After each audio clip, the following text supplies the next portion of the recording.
आदाब नाज़रीन, आज का मुद्दा में आपका इस्तकबाल है। मैं हूं अब्बास मेहदी। आज का मुद्दा में आज हम बात करेंगे महाराष्ट्र की गर्म होती सियासत पर। क्या वसूली ने कराई है विदाई, इस पर बात करेंगे। बहुत खास मेहमान हमारे साथ होंगे, लेकिन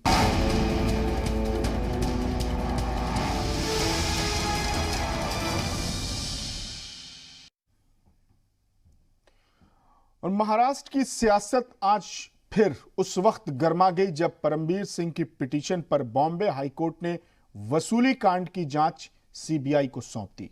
कोर्ट ने इस मामले को न सिर्फ गैर मामूली बताया, बल्कि महाराष्ट्र सरकार की जांच पर भी सवाल उठा दिया।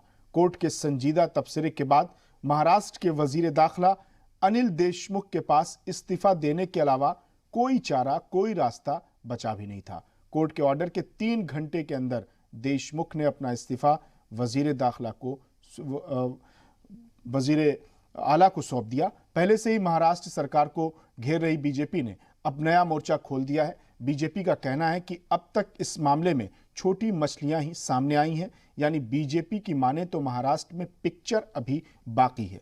आइए सुनते हैं कि इस मामले पर रियासती वजीर और मरकजी वजीर का क्या कहना है। पूर्व कमिश्नर परमवीर सिंह के आरोप पर मुंबई हाईकोर्ट ने प्रीलिमिनरी इंक्वायरी के सीबीआई द्वारा आदेश देने का काम किया है।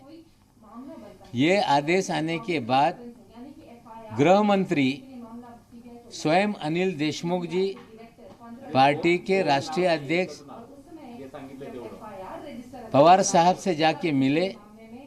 उन्होंने इच्छा जाहिर की कि ये प्रीलिमिनरी इंक्वायरी चलते हुए मैं अपने पद पे नहीं रहना चाहता, जिसको लेके पार्टी ने निर्णय लिया कि वे मुख्यमंत्री से जाकर अपना इस्तीफे के बारे में इस्तीफा दें।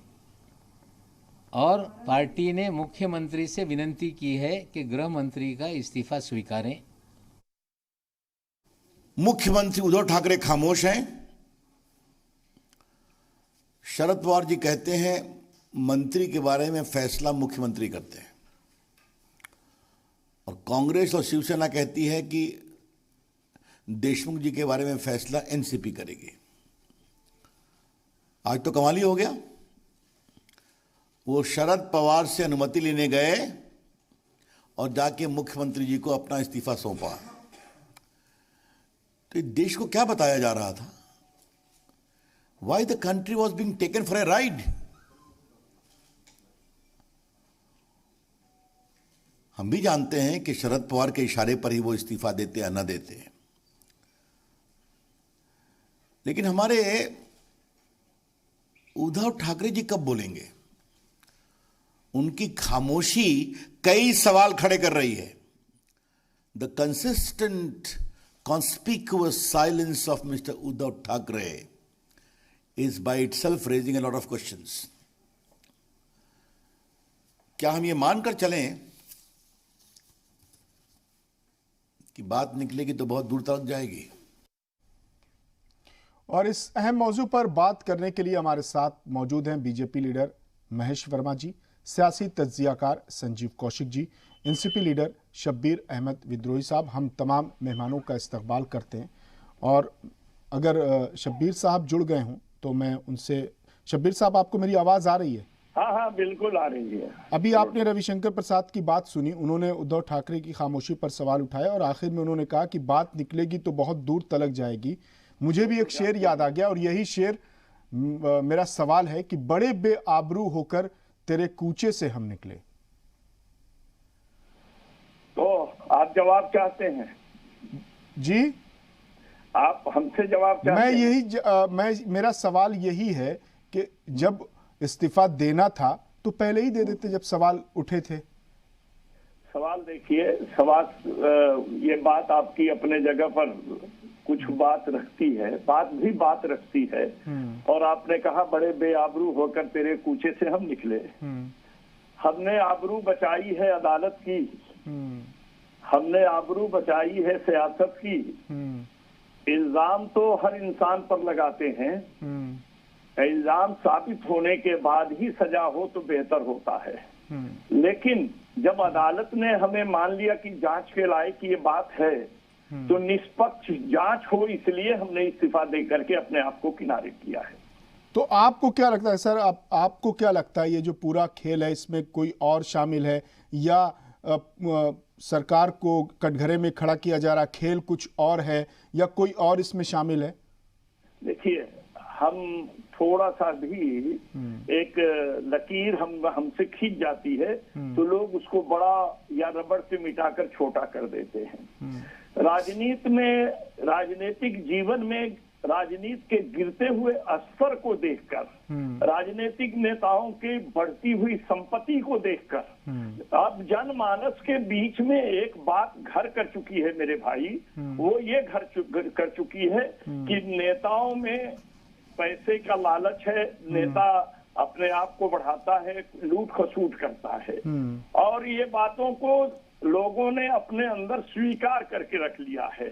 तो जब मानसिकता बन जाती है तो नजरें उसी नजर से देखने लगती हैं, क्योंकि इल्जाम लगाने वाले जो हैं वो भी पुलिस के कमिश्नर हैं, सम्मानित व्यक्ति हैं, और इस बात को उठाने वाले हमारे देवेंद्र फडणवीस, वो भूतपूर्व हमारे मुख्यमंत्री हैं। तो आप जानते हैं कि जो जिस गली से गुजरा रहता है उस गली के हर दीवार और ईंट से वाकिफ होता है। वो मुख्यमंत्री के साथ गृह मंत्री भी थे। लेकिन देखिए, मैं एक शेर कह करके आपकी बात कह देता हूँ, कारण यह है कि इसमें कितनी सच्चाई है या झूठ है, अब तो जांच पर चला गया है, इसलिए हम जांच निष्पक्ष हो, इसलिए हम ये नहीं कह सकते कि इसमें दोषी कौन है कौन नहीं है, समझ रहे कि नहीं। लेकिन इसमें सियासत की बू आ रही है, साजिश की बू आ रही है। और साजिश जानते हैं ना कि कभी कभी किसी भी चीज को साबित करने के लिए, आज क्या है, अगली किस खेत की मूली है, अदालत क्या है, रसूखात के सामने कानून की वक़्त क्या है। आज अदालत को हमने हिंदी में 4-5 लफ्जों में लिखा है। 5 लफ्ज देखिए, अ का मंत्रा लॉ और तो, आइए दो दीजिए और लॉ लड़िए तो तबाह हो जाइए, ये अदालत हो चुकी है। सर तो शब्बीर साहब आप दोनों बात कर रहे हैं। आप सियासत के गिरते हुए स्तर यानी मेयार पर सवाल उठा रहे हैं, आप सियासत में साजिश की बू आने का एहसास भी करा रहे हैं, और आप अदालत पर भी सवाल उठा रहे हैं। अब लोग सवाल ये कर रहे हैं कि क्या सियासत का मेयार इतना गिर चुका है कि एक राज्य का गृह मंत्री 100 करोड़ की वसूली का ठेका देता है? नहीं, ऐसा नहीं है, ये इल्जाम है। जब साबित हो जाएगा तब आप कहिएगा ठेका देता है तो अच्छा लगेगा। ठेका देने की बात आई है। नहीं तो आप किससे साबित करने की तवक्को रखते हैं? आप तो अदालत पर सवाल उठा रहे हैं सर। नहीं, आपने सुना नहीं। अदालत का मैंने कहा कि अदालत ने भी अपनी गरिमा को खो दिया है। आप कैसे कह सकते हैं? आप अदालत पर कैसे सवाल उठा सकते हैं कि अदालत ने अपनी गरिमा को खो दिया है? मैं आपको उदाहरण दे देता हूं, आप उदाहरण ले लीजिए। आप देश की सबसे बड़ी अदालत से उदाहरण ले लीजिए जी। जो अदालत कहती है कि मस्जिद गिराने का मुकदमा चलेगा, वही अदालत दिखती है कि मस्जिद थी नहीं। आप बताइए किस बात को मानेंगे? अगर मस्जिद थी नहीं तो 5 एकड़ देने की जरूरत क्या थी? फिर यहाँ पर वो नहीं सर, अब मैं आपको समझा दूं, मैं समझा दूं कि अगर मस्जिद को गिराया गया तो वो एक गैर कानूनी अमल था। मस्जिद चाहे जायज थी या नाजायज थी, लेकिन उसको गिराना गैर कानूनी अमल था, इसलिए मुकदमा दर्ज हुआ। और जो 5 एकड़ जमीन दी गई वो कंपनसेशन के तौर पर नहीं दी गई, वो एक मस्जिद की राहत, मस्जिद का जो लोग मुकदमा लड़ रहे थे उनको राहत के तौर पे दी गई है, कंपेंसेशन के तौर पर नहीं दी गई है, मुआवजे के तौर पर नहीं दी गई है। सर आप अदालत पर सवाल, सर आप मेरे साथ बने रहिए, हमारे साथ और 2 गेस्ट हैं, मैं उनसे भी लगातार सवाल करूंगा। मैं सबसे एक सवाल लेता हूं, लेकिन चूंकि मैं आपसे पूरे मामले को और अच्छी तरीके से समझना चाह रहा था, हमारे साथ बीजेपी लीडर इस वक्त मौजूद हैं, महेश वर्मा जी। महेश सर, आपने सुना शब्बीर साहब ने कई सवाल उठाए, उन्होंने कहा कि सियासत में साजिश की बू आ रही है। नहीं, ये तो मतलब निर्लज्जता की प्रकाष्ठा है, इससे ज्यादा बेइज्जती और कुछ नहीं कही जाएगी। मैं तो कह रहा हूँ कि अदालत को इस तरह से अपमानित करके बात करना ये और हास्यास्पद है, निंदनीय है, और इसकी जितनी निंदा की जाए वो कम है। आपने अच्छा किया कि रोका टोका उनको, नहीं तो अदालत की अवमानना में ये जो साहब है इनके ऊपर एक केस और हम लोग उसके गवाह भी होते। सवाल ये नहीं है, सवाल आज एक बड़ी माकूल सवाल आज खड़ा हुआ है कि जो शरद पवार ये कहते कि परमवीर सिंह की शिकायत में कोई दम नहीं है, कोई सबूत, ये कोई बीजेपी की शिकायत पे मुंबई हाई कोर्ट ने ये नहीं दिया है जांच का, सीबीआई जांच। ये उस आईपीएस ऑफिसर का जो वर्दी का और शपथ लेता है और उस शपथ के बाद जो है उसकी जो भी राइटिंग में कार्रवाई, वो जो कुछ भी लिख के देता है उसको एक एविडेंस के तौर पे, कानूनी तौर पे एक साक्ष्य के रूप में इस्तेमाल किया जाता है। उस व्यक्ति का जो कमिश्नर रहते हुए और इन सब चीजों का भंडाफोड़ किया, उसको एक शरद पवार जी ने नकार दिया था। आज शरद पवार जी का ये नैतिक तकाजा बनता था, नैतिकता बस को ये बात आज माननी चाहिए थी, स्वीकार करनी चाहिए थी कि कहीं ना कहीं वो जो है इस चीज में अपने गृह मंत्री के नाजायज काम में वो उनका साथ दे रहे थे। उनको बोलना चाहिए था, बताना चाहिए था कि आखिर में उनको क्यों नहीं वो साक्ष्य दिखाई दिया। तो इससे साफ होता है कि आज जो महाराष्ट्र में सरकार चल रही है उसको चलाने के पीछे मंशा जो है वो जनता का भला करना नहीं है, वो लूटपाट की एक जो योजना का अंजाम दिया जा रहा है। और जिस तरह से आज ये पूरा ड्रामा हुआ कि अनिल देशमुख जो है मुख्यमंत्री को इस्तीफा देने के बजाय शरद पवार जी से पूछने जा रहे हैं कि भाई मैं इस्तीफा दूं या ना दूं, और उसके बाद तब वो इस्तीफा देते हैं और उस इस्तीफा को तब एनसीपी कहती है कि अच्छा जी इसको मंजूर कर लीजिए। मुझे समझ में नहीं आ रहा कि शरद पवार जी जैसा जिनका इतना बड़ा राजनीतिक जीवन है, जो अपने आप को जनता के सामने, अब ये जनता के सामने आज नहीं तो कल जाएंगे ना, क्या कहेंगे? जनता पूछेगी, हम सवाल करेंगे, तो आखिर में शरद पवार जी क्या कहेंगे? ठीक है सर, हमारे साथ संजीव कौशिक जी भी हैं सर, उनसे उनका भी ओपिनियन ले लेते हैं, फिर उसके बाद अपनी डिबेट को और आगे बढ़ाएंगे। जी संजीव सर, ठीक है महेश सर, ठीक है, फिर मैं आऊंगा आपके पास। संजीव सर, आपको क्या लगता है ये जो पूरा वसूली कांड है इसका सच क्या है? सियासत कितनी है, साजिश कितनी है, कौन कौन शामिल हैं, बड़ी मछलियां भी शामिल हैं क्या? देखिए अब्बास भाई, सारी कवायद देश की आर्थिक नगरी की सत्ता पे काबिज होने और रहने की है। उसी का परिणाम हम लोग ये सारी चीजें देख रहे हैं। ये आज से शुरुआत नहीं है, ये सत्ता की साजिश जो है वो आज से आप नहीं देख रहे हैं। जब से शिवसेना और भारतीय जनता पार्टी के पास साझा 20 सालों तक सरकार चलाने या सरकार में रहने का अनुभव है, दोनों एक दूसरे के रग रग से वाकिफ है। सत्ता में कहां से कैसे कैसे क्या क्या होता है मुंबई की सत्ता में, दोनों बखूबी जानते हैं। सबसे बड़ी बात इसमें और महत्वपूर्ण बात यह है कि एंटीलिया के दरवाजे पर वो 20 जो जिलेटिन की छड़ें रखी गई थी, जो वहां ब्लास्ट नहीं हो पाई, अब महाराष्ट्र के सदन में फटने को तैयार है वो। अब कैसे वो फटे और महाराष्ट्र के सदन में ध्वस्त हो और एक नई समीकरण आपको बनता हुआ और बिगड़ता हुआ दिखाई दे, सारी कवायद इसकी है। ये जो परमवीर की बात हो रही है, परमवीर नए उभरे नहीं है। परमवीर के बारे में यदि आप देखेंगे, इनके हिस्ट्री को देखेंगे, वाजे की हिस्ट्री तो सारे लोग जानते हैं। क्या परमवीर की हिस्ट्री नहीं जानते लोग कि परमवीर का भारतीय जनता पार्टी से क्या कनेक्शन है? क्या इस बात से कोई इनकार करेगा कि उनकी बेटी की शादी भारतीय जनता पार्टी के एक वरिष्ठ नेता के बेटे से हुई है, उनकी नजदीकियां भारतीय जनता पार्टी से रही है? सवाल ये है कि यदि परमवीर ने देशमुख साहब के ऊपर इतना बड़ा आरोप लगाया, तो सत्ता में बैठे लोगों पर भी ये सवाल उठता है कि आपने उनके ऊपर कार्रवाई क्यों नहीं की अभी तक, आपने उनको बर्खास्त क्यों नहीं किया? आज जो ये सवाल खड़ा किया जा रहा है कि बड़े बेआबरू होकर तेरे कुचे से निकले, हम जो बातचीत चल रही है, मैं समझता हूं कि अदालत ने जो एक दिशा निर्देश दी है, ये अदालत के सम्मान में इस तरह से उन्होंने इस्तीफा दिया। हालांकि राजनीति में सूचिता दिखती रहनी चाहिए और बेहतर होता कि वो पहले इस्तीफा दे देते, नहीं तो लेकिन यह भी परिपाटी संजीव सर, अदालत के सम्मान में तो तब होता ना कि जब कहीं दाल में काला होता। अगर दाल में कहीं काला नहीं है तो फिर सम्मान क्या? वो तो दूसरी एजेंसी सीबीआई जांच कर रही है, वो राज्य सरकार में है, वो गृह मंत्री थे, उनको अपना इत्मीनान के साथ, जैसे शरद पवार साहब ने 22 मार्च को प्रेस कॉन्फ्रेंस करके कहा था कि नहीं, ये सारे आरोप परमवीर सिंह ने इसलिए लगाए हैं क्योंकि उनका ट्रांसफर कर दिया गया है, तो जब सब कुछ साफ था तो फिर इस्तीफा क्यों दिया, किस खौफ में दिया?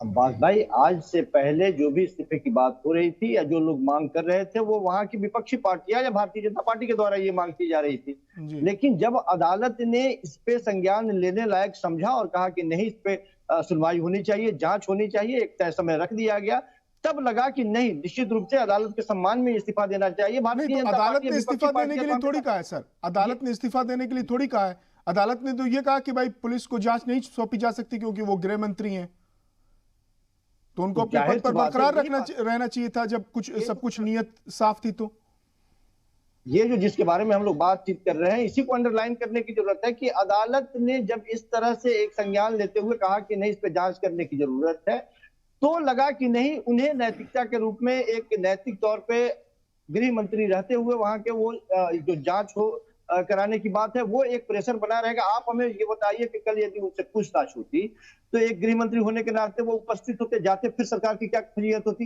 ये कौन नहीं समझ रहा है इस चीज को?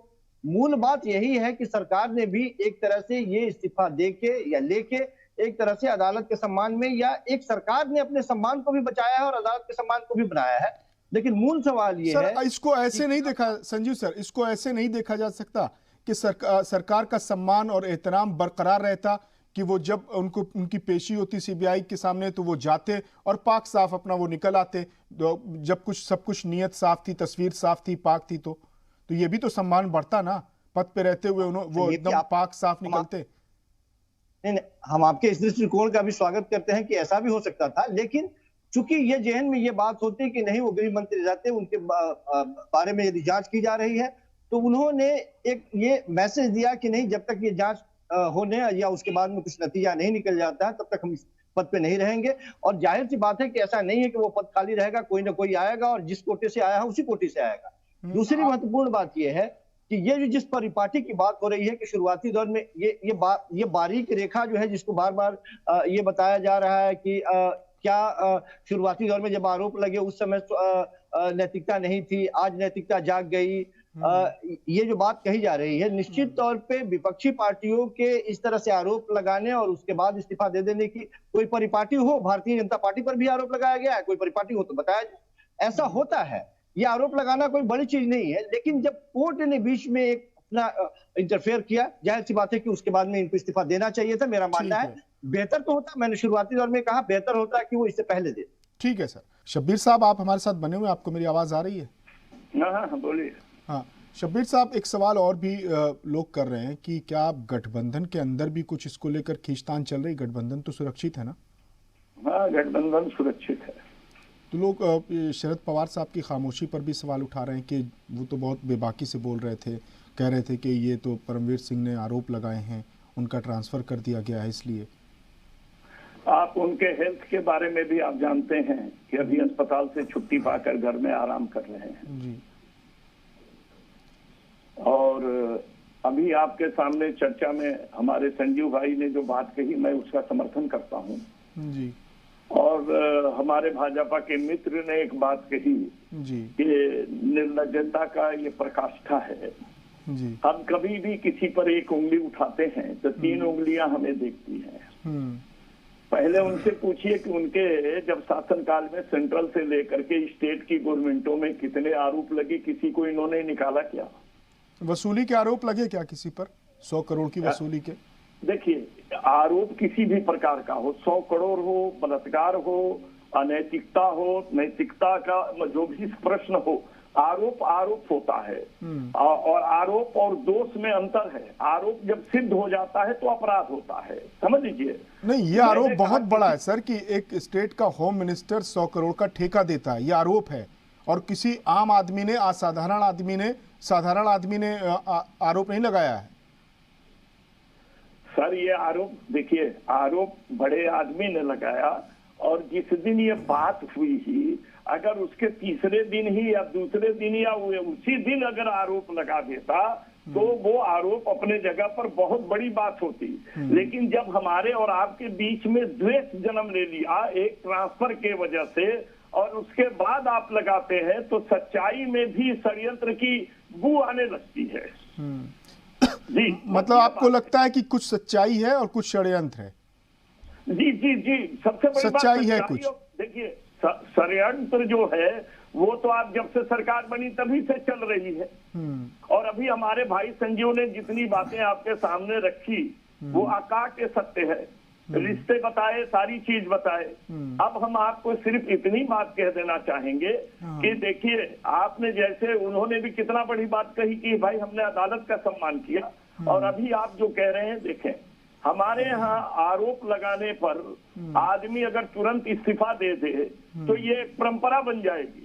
और आज तक आप बता दीजिए, छोड़ दीजिए वो 70 से पहले की राजनीति को छोड़ दीजिए कि लाठी चार्ज पर गृह मंत्री इस्तीफा दे देते थे।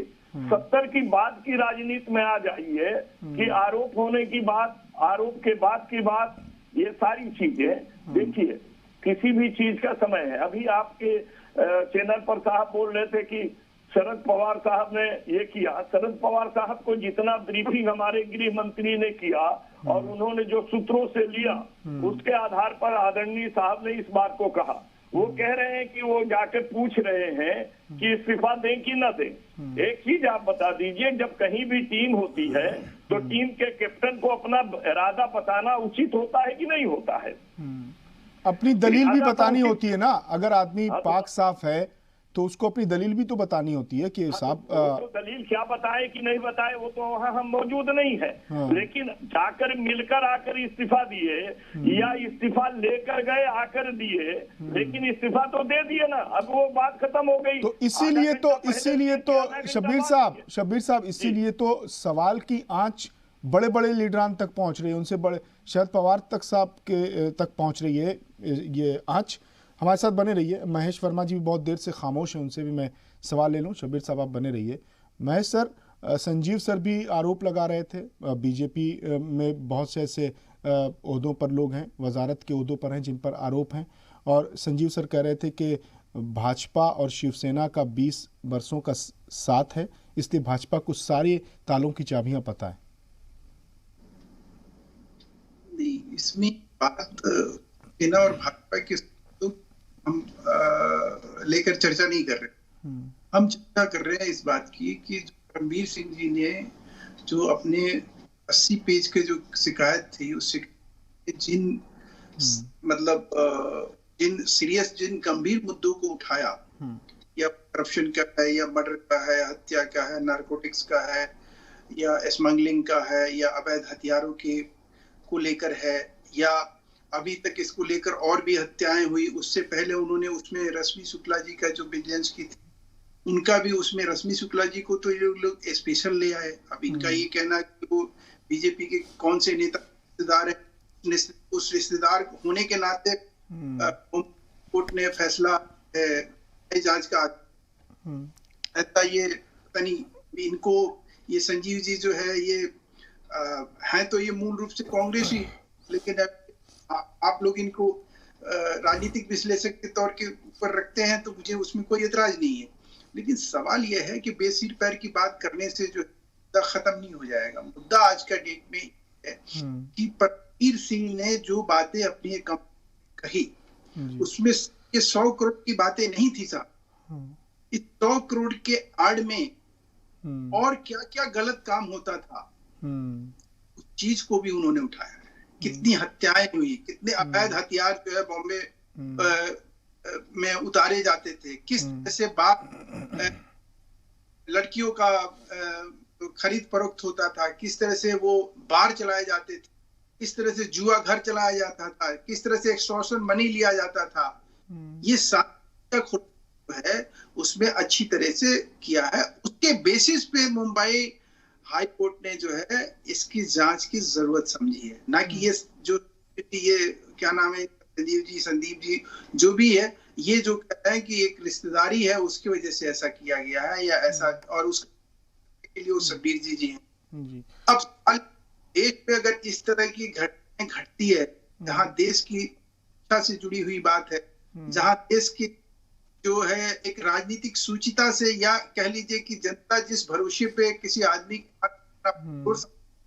अगर वो रक्षक इस तरह से भक्षक बन के काम करता हो, वो जनता की गाड़ी कमाई को लूटने का जो है उन ब्लू प्रिंट बनाया हुआ हो, उसका अगर खुलासा हो जाता है तो उस खुलासे पे आखिर में इस तरह के बोल बच्चन और इस तरह की बात और इस तरह की दुहाई देकर बचाव करना, ये कितना जायज है, ये कितना मतलब मैं समझता हूँ कि आपके दर्शकों को भी शायद ये चीज कहीं से समझ में नहीं आ रही है कि हम उस आदमी का बचाव कर रहे हैं जिसने देश की मतलब अस्मिता, देश की जो व्यवस्था है हमारी खुद उसको दांव पर लगाया गया है। अगर वो चीज उसके बचाव में कोई आदमी अब ये कह रहे हैं कि या ये संजीव जी, अरे आप याद करिए लाल कृष्ण जी सहित हमारे 3 नेताओं का नाम सिर्फ मीडिया में रिपोर्ट हुआ था, उन लोगों ने संसद से अपनी इस्तीफा दे दिए थे। एज ए सांसद ने इस्तीफा दे दिया। जब तक उन लोगों को क्लीन चिट नहीं मिला तब तक वो चुनाव तक। अगर इस तरह की सूचिता और इस तरह की अगर कहीं नैतिकता को अपनाया गया है, आप हमारे से आप क्या कह सकते हैं? सर मैं आपसे जानना चाहता हूं कि इसमें किसकी भागीदारी है, किसकी कितनी हिस्सेदारी है जी? ये जो पूरा खेल चल रहा है सर, इसमें किसकी भागीदारी है और कितनी हिस्सेदारी है? कौन कौन इसमें शामिल हो सकता है आपके अगर मुताबिक मैं समझूं तो? मैं आपसे सिर्फ ये बताना चाह रहा हूं कि जो आप उनका परमवीर सिंह का अगर शिकायत आप देखेंगे आपकी आंखें फटी रह जाएगी। जी, उन्होंने 2 अलग-अलग पिटीशन दाखिल की है। एक पे तो पूरा करप्शन और सारी चीजों की, और एक ये 100 करोड़ की वसूली वाली, 2 उनकी अलग-अलग पिटीशन है। नहीं 100 करोड़ की वसूली के साथ जो है जो उसके लिए उन्होंने जो लॉजिक दिया है जी, और जिस तरह से यहाँ पे इसका ये उद्योग धंधा चल रहा है महाराष्ट्र में, उन्होंने सिर्फ मुंबई की बात नहीं कही, उन्होंने और जगह की बात कही। और उससे पहले आप सुन लीजिए, रश्मि शुक्ला वो किसकी रिश्तेदार है? जो रश्मि शुक्ला है, जो चीफ मिनिस्टर को ये कहती है कि अनिल देशमुख जो है इस तरह से गलत काम करने के लिए लोगों को कह रहे हैं, ये जो सचिन बाजे है इसको इस तरह से प्रमोट किया जा रहा है, इस तरह से पूरा एक रैकेट चलाया जा रहा है, उद्योग धंधा चला रहा है जा रहा है एक्सटॉर्शन का, और तमाम तरह के इलीगल काम जो है हो रहे हैं इसके द्वारा। अब मुझे ये बताइए वो रश्मि शुक्ला किसकी रिश्तेदार थी? वो उनकी रिपोर्ट जो है, उनकी रिपोर्ट को दरकिनार करके उसकी रिपोर्ट को मुख्यमंत्री जो है वो गृह मंत्री को भेज देता है। गृह मंत्री कहता है ये क्या है, ये तो हम कर ही रहे हैं, ये हमारे पास किस लिए आ रहा है, उसको फाड़ के फेंक दिया।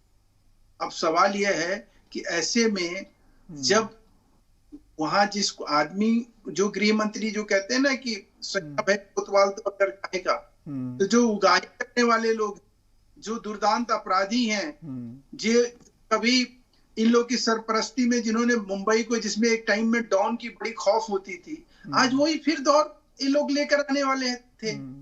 उसका कहीं खुलासा हो गया तो अब ये कह रहे हैं कि यार हमारी तो सारी योजना पर इन्होंने पानी फेर दिया। मैं सर संजीव सर तो यही कह रहे हैं कि ये जो यारी है ये बड़ी पुरानी, जो एक्सटॉर्शन या करप्शन जो मुंबई में जो परमवीर सिंह ने जो शिकायतें की हैं, ये आज की थोड़ी हैं, बरसों की हैं। और बरसों में साथी कौन रहा है, यार कौन रहा है, वो वही तो सवाल उठा रहे थे भी संजीव। ये तो ये कह रहे हैं कि शिवसेना और बीजेपी की जो एक गठबंधन है वो 20-25 साल की है, उसमें भी सब चीजें बीजेपी को मालूम है कि भाई उसकी चाबी कहाँ है, कैसे खुलती है, क्या है, कैसे है। तो हम तो कह रहे हैं कि आज की डेट में जरूरत है ना, आप ले आइए ना। शिवसेना और बीजेपी की बजाय इस तरह से कोई बात कह देने से अच्छा है कि उसके बारे में बताइए। हम आखिर में अगर हमें ये डर होता, कहीं खौफ होता कि हमारी कोई राज ना खोल दें, आप तो सरकार में है, आप सोचिए। देवेंद्र फडणवीस जी तो ओपन चैलेंज किए, चुनौती दी है और ये बोले कि जिस सचिन बाजे को हमने मना कर दिया था बहाल करने से, उसको जो है उद्धव जी पहले दिन मुख्यमंत्री के शपथ के साथ ही उसको बहाल किया, और कितने साल बाद, 17 साल बाद। अब सवाल उठता है कि करप्शन का जो मामला है, ये जो है आप उसके मामले में संजीदा, आपकी संजीदगी दिखती है कि आप कितना ज्यादा जो है जनता के प्रति जवाबदेह हैं, महाराष्ट्र के प्रति जवाबदेह हैं, देश की सुरक्षा के प्रति। इसमें सिर्फ एक ही चीज आप मत जोड़िए कि 100 करोड़ की उगाही, ये तो 100 करोड़ की उगाही एक मामला है। इस तरह के उगाही करने के पीछे और जो उद्योग धंधे चल रहे हैं, जो अवैध हथियारों का, वहां मैं वही कह रहा हूं कि परमवीर सिंह जी का जो शिकायत पत्र है, अगर शरद पवार जी जो कि कह रहे थे कि मामला तो संगीन है, आरोप तो संगीन है, लेकिन उसका कोई सबूत नहीं है, साक्ष्य नहीं है, तो मैं पूछना चाहता हूं ना आज शरद पवार जी से कि आज जो है कोर्ट को क्या ऐसा लगा कि उसने सीबीआई इंक्वायरी होनी चाहिए, जिसको इन्होंने मना कर दिया।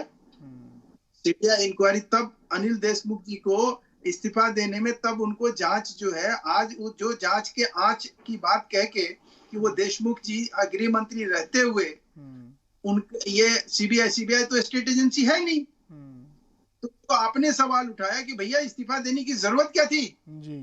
क्यों दे दिया इस्तीफे? तब इस्तीफा क्यों नहीं दिया?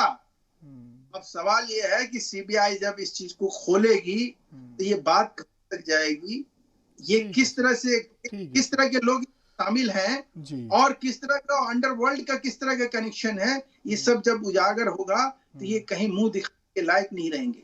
ठीक है सर। संजीव सर, परमवीर सिंह ने एक और दावा किया है। उन्होंने कहा है कि अनिल देशमुख के घर पर सचिन वजह की लगातार बैठक चल रही थी, कई दिनों तक लगातार बैठक हुई उनके बंगले पर, और वहीं पर 100 करोड़ की वसूली का पूरा मंसूबा तैयार किया गया, पूरा प्लान तैयार किया गया। हो सकता है बात भाई, इससे हम इनकार नहीं कर रहे हैं, लेकिन महत्वपूर्ण बात यह है कि राजनीति में टाइमिंग बड़ा मायने रखता है। और वही टाइमिंग, यदि किसी राजनीति करने वाले लोग ने या दल ने यदि टाइमिंग पकड़ ली तो सब कुछ ठीक, टाइमिंग यदि आप मिस कर गए सब कुछ कहानी। ये परमवीर सिंह ने ये चिट्ठी लिखी कब, ये कब सारी बातें सामने आई, इस टाइमिंग को जब गौर से आप देखेंगे तो सारी बातें आपको समझ में आ जाएंगी कि इसकी टाइमिंग क्या है, क्यों लिखा, कैसे लिखा, किस वक्त लिखा। क्या हम और आप ये नहीं जानते हैं कि भारतीय जनता पार्टी से अलग होने के बाद शिवसेना जब कांग्रेस के साथ सरकार बनाती है और शरद पवार जी से मिलकर सरकार यदि बनाती है तो सारे लोगों को मन में एक बेमेल गठबंधन की तस्वीर सामने आती है और सारे लोग यही आकलन करते हैं कि ये ज्यादा दिनों तक चलने वाला नहीं है। आनंद फानंद में भारतीय जनता पार्टी को हमने देखा है कि किस तरह से भुरहरिया उसको बोलते हैं, भुरहरिया में किस तरह से शपथ दिलाया गया, यह भी हमने देखा है। और यह भी हमने देखा है कि किस तरह से महाराष्ट्र सरकार को अस्थिर करने के लिए एक अभिनेता, जो अभिनेता शायद जहां तक अभी तक जो जानकारी है या हमें जो खबर है उसके अनुसार उसने सुसाइड की थी, किस तरह से महीनों तक उसको परेशान किया गया, महाराष्ट्र के सरकार को परेशान किया गया इस मुद्दे को लेकर के। कैसे एक पीछे से नाक पकड़ के उस केस को सीबीआई को सौंप दी गई महाराष्ट्र सरकार की किरकिरी करने के लिए। पालघर के मामले में किस तरह से घेरा गया, नतीजा सारे के सिफर निकले। मैं सिर्फ ये बताने का प्रयास कर रहा हूं कि ये शुरुआती दौर से भारतीय जनता पार्टी की लगातार कोशिश रही महाराष्ट्र सरकार को स्थिर करने के लिए, और उसमें एक मौका मिला ये इंटीरिया के सामने 20 जिलेटिन की छड़ों को लेकर के मौका मिला। अब वो चीजें नेपथ्य में चली गई है, शुरुआत कहां से हुई और वो चीजें बिल्कुल नेपथ्य में, और एक नई कहानी आ गई और नई कहानी के माध्यम से इस तरह से घालमेल करने की कोशिश हो रही है। बार बार ये बात मैं शुरुआती दौर से मैं कहता चला आया कि कहीं से भी करप्ट व्यक्ति के लिए या करप्शन के लिए देश में जगह नहीं होनी चाहिए। यदि ऐसा होता है तो राजनीति में एक सुचिता, जो हम और आप ये भी जानते हैं कि आज की राजनीति जहां करोड़ों रुपए लोग खर्च करके जा रहे हैं, निश्चित रूप से उन्हें बने रहने के लिए मशक्कत बहुत करनी होती है और कैसे मेंटेन किया जाता है। संजीव सर, मेरा फिर वही सवाल है कि कैसे आपको लगता है कि जो महाराष्ट्र का अपोजिशन है वो परेशान कर रहा है, सरकार में बैठे हुए लोग, होम मिनिस्टर इस तरह का टारगेट दे रहा है जैसे कि आरोप लग रहे हैं, तो इसमें कहां से लगता है कि नहीं ये सियासी साजिश है, ये एक षड्यंत्र है? ये आरोप है या सिद्ध हो गया है ये बताया है? नहीं, अभी जो सर सिद्ध हो जाए तो फिर बाकी कहानी खत्म हो जाएगी। नहीं, अभी अगर आप दोनों, सर आप तो खैर सियासी तजियाकार हैं, आपको मैं क्या समझाऊं, अगर आप दोनों कड़ियों को जोड़ें, सचिन वजह से अभी जो पूछताछ हुई है, जो जानकारियां निकल कर आई हैं उसको जोड़िए और परमवीर सिंह के उस इल्जाम को जोड़िए, उस आरोप को जोड़िए, तो तस्वीरें मुझे लगता है कि बिल्कुल साफ नजर आ रही हैं। तस्वीरें साफ नजर आ रही है, संभव है, मैं इससे भी इनकार नहीं कर रहा हूं, लेकिन कम से कम जांच तो पूरी हो जाने दीजिए, उसके बाद में किसी को हम दोषी कहेंगे ना, उसके बाद में सरकार की गिरने की बात करेंगे ना। अभी तो यहाँ पे बको ध्यान में लगाया गया है कि सरकार आज गिरी, तो फिर आप देखिए संजीव सर, देखिए अब आप दोनों बात कर रहे हैं, कह रहे हैं कि जांच पूरी हो जाने दीजिए, फिर आरोप लगाएंगे, तो फिर किसी सरकार के बैठे किसी मंत्री को इस्तीफा देने की क्यों जरूरत है? तो क्या जांच चलते रहे और उस समय एक गृह मंत्री जाकर के उपस्थिति हाजिरी बनाए और वो जाकर के सारी बातें कहे? अभी तो बोल रहे थे महेश वर्मा जी, लाल कृष्ण आडवाणी जी का यदि वो उदाहरण दे रहे थे, अभी सामने में उदाहरण दे रहे थे कि आरोप लगने के बाद में उन्होंने इस्तीफा दे दिया था, यहाँ भी इस्तीफा दे दिया गया। अब टाइमिंग को लेकर के केवल तब तो अगर नैतिकता की बात है सर, नैतिकता की बात है, जिसको अखलाकियात कहते हैं उर्दू में, अखलाकियात की अगर बात है सर, तो फिर उद्धव ठाकरे को इस्तीफा दे देना चाहिए। उनकी सरकार और कल हो के राष्ट्रपति शासन लागू कर देना चाहिए और फिर एक नई सरकार की संभावना गठित होनी चाहिए। यही तो भारतीय जनता पार्टी चाहती है। मूल रूप से भारतीय जनता पार्टी के चरित्र और सोच में यही बैठा हुआ है कि किसी तरह से सरकार अस्थिर हो, अपदस्थ हो, एक नया समीकरण बने और लगातार कवायद इसी की जारी है। और मुझे जो दिखाई दे रहा है, भारतीय जनता पार्टी के लाख कुछ करने के बावजूद भी सरकार के जो दल है, जो आपस में मिल करके एक समझौता करके वो जिन लोगों ने सरकार बनाया है, उन लोगों का समन्वय आपस में बहुत ही मजबूत है और सरकार कहीं किसी तरह से मस होने नहीं जा रही है। अभी तक हमने देखा, आप बताइए कि सरकार के अंदर से कोई स्वर फूटा हो इस तरह से, तो वो बहुत बेहतरीन तरीके से अपने आप को मैनेज करके वो सरकार चला रहे हैं। और लेकिन संजीव सर, ये खबर आ रही है कि गठबंधन में भी सब कुछ ठीक ठाक नहीं चल रहा है। मैंने अभी शब्बीर साहब से वो सवाल किया था, लेकिन उन्होंने उसका बहुत मुख्तसर जवाब दिया। गठबंधन में तो चलता रहता है भाई, अलग अलग विचारधारा, अलग अलग तरह के पार्टियों को एक साथ लेकर के चलना, ये इसी का कारण था ना कि आपने देखा कि सरकार गठन के समय किस तरह से कांग्रेस पार्टी ने एक लंबा वक्त लिया, सारे लोग चिढ़ रहे थे, लंबा वक्त लिया, चूंकि अलग अलग दिशा में सोचने वाले लोग थे, अलग अलग धुर में जाने वाले लोग थे। एक साथ मिल करके एक प्रोग्राम बना करके उनको आगे चलने में वक्त लगता है, इसी वजह से वक्त लगा। और वक्त लगा तो जो लोग ये कह रहे थे कि 6 महीने भी ये सरकार नहीं चल पाएगी, वही लोग आज इंतजार कर रहे हैं कि आज गिर जाए, कल गिर जाए, इस्तीफा हो जाए, नई सरकार बने। और मुझे लगता है कि भारतीय जनता पार्टी जिसके विपक्ष की भूमिका में यदि है ऐसा जी। शब्बीर साहब, चूंकि आरोप बहुत छोटे नहीं है, बहुत बड़े हैं, और आरोप भी किसी छोटे शख्स ने नहीं लगाया, बड़े शख्स ने लगाया है। बीजेपी ने आज सवाल किया, रविशंकर प्रसाद प्रेस कॉन्फ्रेंस कर रहे थे, मैं सुन रहा था, तो उन्होंने एक सवाल किया, वो सवाल मैं आपसे उसका जवाब लेना चाहता हूं। उन्होंने पूछा है कि किसके लिए वसूली करवा रहे थे देशमुख साहब? देखिए, अगर करवा रहे थे, अभी आपके पैनल में बीजेपी के जो साथी हैं उन्होंने कहा ये हो रहा था, हथियार का, फलाने का, धमाके का, सारी चीजें बताए। ये बता दें वो कि इसके बारे में हमारे परमवीर सिंह ने भी एक भी जगह एफआईआर दर्ज किया क्या? एक भी केस को पकड़ा और उसमें अगर सिफारिश किया गृह मंत्री तो उन्होंने स्टेशन डायरी में नोट करवाया क्या? देखिए, सबसे बड़ी बात यह है कि मैं एक बात साफ कह दूं, एफआईआर नहीं कराया, लेकिन उन्होंने जो पिटीशन दाखिल किया उसमें सब कुछ उन्होंने अभी किया। देखिए, अभी किया, हमारा वो कहना नहीं है। जो समय का, देखिए, समय जो है इसमें संदेह को जन्म दे रहा है।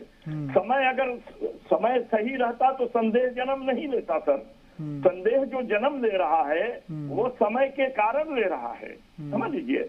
अब रह गई कि चूंकि जांच है, और जांच जो है महाराष्ट्र की पुलिस नहीं कर रही है, सेंट्रल की कर रही है, और सेंट्रल वाली जांच करने के बाद जो है अपने आप आपके सामने जो है सच्चाई आ जाएगी।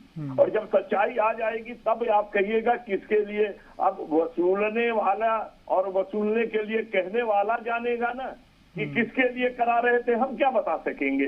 अभी तो वो भी जो है दुविधा में पड़ा हुआ है। जब उसकी जांच हो जाएगी तो उसमें भी वो आ जाएगा कि भाई हम 100 करोड़ किसके लिए ले रहे थे, समझ रहे नहीं। तो सर, आपको क्या लगता है कि ये एक पूरी साजिश है और बिल्कुल पूरी तरह से जो महाराष्ट्र की सरकार है वो पाक और साफ है?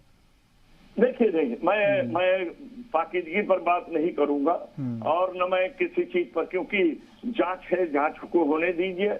हम न अंतर्यामी हैं और न हम ज्योतिषी हैं।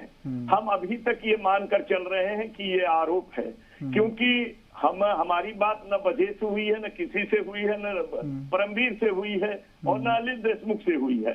हम अखबारों को पढ़ने के बाद एक चीज को बता दें, न्यूज सुनने के बाद हम जाते हैं, दोनों विषय को सुनते हैं, और समय के का साथ न होने के वजह से संदेह को जन्म दे रहा है। और संदेह में आप जानते हैं ना कि संदेह का फायदा भी कोर्ट किसी को दे देता है। लेकिन सर, लेकिन अगर आप अखबारात पढ़ते होंगे तो आप जानकारों की राय भी पढ़ते होंगे, उनका नजरिया भी समझते होंगे। तो जितने भी जानकार हैं जो निष्पक्ष हैं वो कह रहे हैं कि दाल में तो काला नहीं, पूरी दाल ही काली नजर आ रही है। हो सकती है, अगर दाल जो है तुअर की नहीं है, अगर वो उड़द की दाल है तो दाल काली रहती ही है। उड़द की दाल हमेशा काली रहती है। तो अब वो तो ये मान लिया जाए कि एनसीपी जो है उड़द की दाल खा रही थी सियासत हम ये की। नहीं कह रहे हैं। हाँ। आपने दाल पूरी काली अगर है हाँ। तो भाई इसमें अब सवाल ये उठता है कि उनका नजर क्या है। उनका चश्मा काला तो नहीं है, उनका चश्मा हरा तो नहीं है, उनका चश्मा भगवा तो नहीं है। पहली बात यह है कि जिस चश्मे से वो देख रहे हैं, हम बिना चश्मे के देख रहे हैं, और बिना चश्मे के देखने की वजह से हमारा ये कहना है कि दाल में कंकड़ है कि काला है, अब तो सीबीआई जांच करके सामने ला देगी। हमारे संजीव भाई ने बहुत सही कहा, आपने सारी बातों को सुना उनके। हमारा मेरे भाई सिर्फ आपसे एक इल्तिजा है कि इसमें जो भी होगा, मेरा ये मानना है कि सच्चाई को सामने आने दीजिए, और सच्चाई आनी चाहिए। मेरा ये नहीं कहना है कि नहीं आनी चाहिए, हम भी अगर गलत है तो हमारे खिलाफ भी जांच होनी चाहिए। लेकिन जो आप इस्तीफे पर सवाल उठा रहे हैं, इस्तीफा का सवाल ये है कि आप पहले एक तरफ जाइए, 1 मिनट का समय लेंगे। चिट्ठी लिखा उन्होंने, चिट्ठी लिखने के बाद वो सीधे सुप्रीम कोर्ट चले गए। सुप्रीम कोर्ट ने उनको हाई कोर्ट वापस भेजा। हाई कोर्ट में आने के बाद हाई कोर्ट ने सुनवाई करके फैसला सुरक्षित रखा, और जैसे ही हाई कोर्ट ने फैसला दिया, हमारे मंत्री ने इस्तीफा दे दिया। अब आप बताइए कि तो अब लोग सवाल ये, शब्बीर साहब, लोग सवाल यही उठा रहे हैं कि पहले कोशिश ये हुई कि मामला दब जाएगा, कंट्रोल में हो जाएगा, इसलिए इस्तीफा नहीं दिया। अब मामला बहुत तूल पकड़ चुका है और सीबीआई को जांच करने के हाई कोर्ट ने अहकामात जारी किए हैं। इस वजह से घबराहट के आलम में कि कल सड़क पे बेआबरू हो, गली में ही बेआबरू हो ले, इस तरह के लोग सवाल कर रहे हैं। सर, मेरा सवाल नहीं है ये। हमारी सरकार कलंकित न हो, हम आरोपों में मंत्री बन करके न जाएं। हमारे सामने जो है सरकार का मंत्री गया, हम एक आरोपी बन करके जाएं, इसलिए उन्होंने इस्तीफा दे दिया। और बात ये देखिए, आपकी बात जो सच है उसको हम सच कहेंगे। बात ये है कि बात तूल पकड़ चुकी है, बात आगे बढ़ चुकी है, और बात और आगे बढ़ाई जाएगी। लेकिन मेरा ये कहना है कि सच्चाई को सामने आने दीजिए। और उन्होंने जो इस्तीफा दिया, सम्मान किया उन्होंने कोर्ट का, और नैतिकता के आधार पर दिया कि हम एक नागरिक के, एक एमएलए के हैसियत से हम जाएंगे, हम मंत्री के हैसियत से नहीं जाएंगे जांच में। ठीक है सर, ठीक है सर, ठीक है। महेश सर भी हमारे साथ बने हुए हैं। महेश सर, देखिए टाइमिंग पर भी सवाल उठ रहा है। संजीव सर अभी सवाल उठा रहे थे कि परमवीर सिंह ने चिट्ठी कब लिखी, आरोप कब लगाए, मसला कब उठाया, सवाल कब उठाया। जब उनका ट्रांसफर हो गया उसके बाद उससे पहले खामोश क्यों रहे? उनकी जिम्मेदारी बनती थी वो उस पर एक्शन लेते। हाई कोर्ट ने भी उनको यही कहा है। अब ये संजीव को अब जो है उस से देख रहे हैं, तो उसमें मैं क्या कह सकता हूँ। ये तो आज अनिल देशमुख के इस्तीफे के बाद जो है इतने मतलब मायूस हैं कि ये मुंबई हाई कोर्ट के ही आदेश को जो है एक तरह से उसी के ऊपर सवाल खड़ा कर रहे हैं। कि ये क्या कि कोई रिश्तेदार था, कोई ऐसा था। अनिल देशमुख का इस्तीफा जो है ये जस्टिफाई करने के लिए जो है आपके चैनल है, और दूसरे सज्जन जो है वो अदालत को भला कहने के लिए यहाँ पे अब दलील दे रहे। अब ऐसे लोगों की बातों से इसी बात की बू आती है ना कि ये लोग इन सब के पक्षधर हैं, जिसके बारे में आज से 20 दिन पहले जो शरद पवार जी ने कहा और आज जो अनिल देशमुख जी ने किया, उसमें अंतर समझ करिए। अगर आज सोचिए कि आज अगर मुंबई हाई कोर्ट का आदेश नहीं आया होता तो इस प्रकरण का क्या होता, तो ये क्या करते लोग। तो क्या वहां महाराष्ट्र में जो है इनकी जो है वो जो इनकी जो उगाई की या जो इनकी एक्सटॉर्शन की या जो इनका उद्योग धंधा था इस तरह का, वो तो बदस्तूर जारी था और उसको ये जारी रखते। अब उसके बचाव में आज की डेट में अनिल देशमुख जी का इस्तीफा हो गया, इस्तीफे के लोग लेकर इस तरह का मातम मनाना, इस तरह से अदालत के आदेश पे सवाल खड़ा करना। नहीं तो वो तो कह रहे हैं कि नैतिकता के आधार पर हमने मतलब इस्तीफा हुआ है। नहीं, नैतिकता नहीं है साहब, नैतिकता नहीं हुआ है। वो व्यक्ति जो है आज की डेट अपराधी के क्या, वो व्यक्ति आरोपित हो गया। वो व्यक्ति अगर आरोपित हो गया तो किसी भी तरह से सीबीआई जो है उसको बुलाएगी, चार्जशीट करेगी, चार्जशीट करने के बाद वो ऐसे ही पद पे रहने के लायक नहीं है, अरेस्ट भी कर सकती है। अगर संज्ञेय अपराध है तो उसमें गिरफ्तार भी हो सकता है व्यक्ति। कानून तो सबके लिए बराबर है। अब सवाल है कि ऐसी चीजों को आकर और टीवी पे जस्टिफाई करना, जिसमें जो है देश की सुरक्षा दांव पर लगी है, जिसमें जो है मतलब पूरी तरह से उगाही और उद्योग धंधे, अवैध कारोबार, नशीले पदार्थों का, आपने फिल्म इंडस्ट्री में क्या देखा? जो ये बात कह रही थी कि एक स्टार के मरने के बाद, उस स्टार के मरने के बाद उसमें क्या खुलासा हुआ, समझ आनी चाहिए। उसमें नशीले पदार्थों का व्यापार का जिस तरह का भंडाफोड़ हुआ और जिस तरह से लोग सामने आए, उसको क्या कोई भी एक नागरिक जो है उसको नहीं होगा। ठीक है सर, मैं सर वक्त भी हमारे पास कम है। संजीव सर, आप इशारा कर रहे थे कुछ कहने के लिए, वो भी कहिएगा। मेरा एक सवाल और है, उसको भी ले लीजिए, जवाब दीजिए, वक्त बहुत कम है। कि क्या राज्य सरकार और राज्य की पुलिस में कोई तालमेल नहीं है? राज्य की पुलिस में तैनात एक बड़ा अधिकारी इस तरह का आरोप लगाता है, राज्य सरकार उससे वाकिफ नहीं है।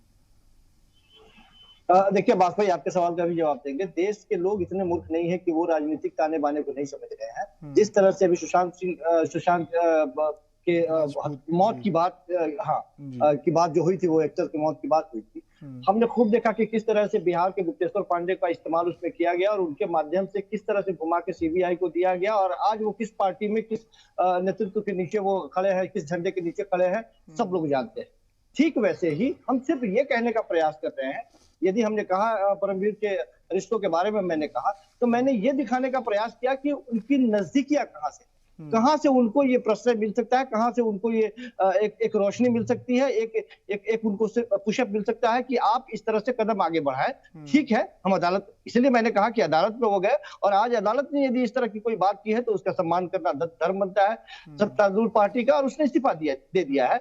लेकिन वहां तक जाने की जो बात है, जाने जो प्रक्रिया की बात है, उनकी नजदीकियों की जो बात है, आप चाहते हैं कि उस पर चर्चा भी न की जाए। कैसे चर्चा न की जाए, यही चीज तो स्पष्ट दिखाई दे रहा है। और दूसरी बात, आप आपके सवाल पे आते हैं, निश्चित रूप से महाराष्ट्र गवर्नमेंट में कहीं ना कहीं कुछ ना कुछ गड़बड़ी हुई है, चूक हुई है। जिस तरह से ये बातें सामने आई है, ये मुझे लगता है कि इतिहास में पहली बार इस तरह से, यदि हम कहें भारत के इतिहास में, किसी पुलिस अधीक्षक ने या कमिश्नर ने इस तरह से आरोप लगाया, खुलेआम तौर पे आरोप लगाया, और बात सीबीआई जांच तक और अदालत पहुंच गई है। निश्चित रूप से तालमेल की कमी थी। अब वो तालमेल की कमी के वजह। ठीक है सर, ठीक है सर, समय हमारा खत्म हुआ। बहुत बहुत शुक्रिया संजीव सर। मैं सर बहुत माफ़ी चाहूँगा, माजरत चाहूँगा, आप इशारा कर रहे थे लेकिन वक्त ख़त्म हो गया है। बहुत बहुत शुक्रिया आपका। शब्बीर साहब, आपका भी बहुत बहुत शुक्रिया कि आप तीनों मेहमानों ने अपना कीमती वक्त निकाला और इस अहम मौजू पर गुफ्तगू की, अपने अफकार, अपने ख्यालात और अपने नज़रियों से नाजरीन को नवाजा। तो आज का मुद्दा में आज के लिए बस इतना ही, लेकिन आप बने रहिए जी सलाम के साथ।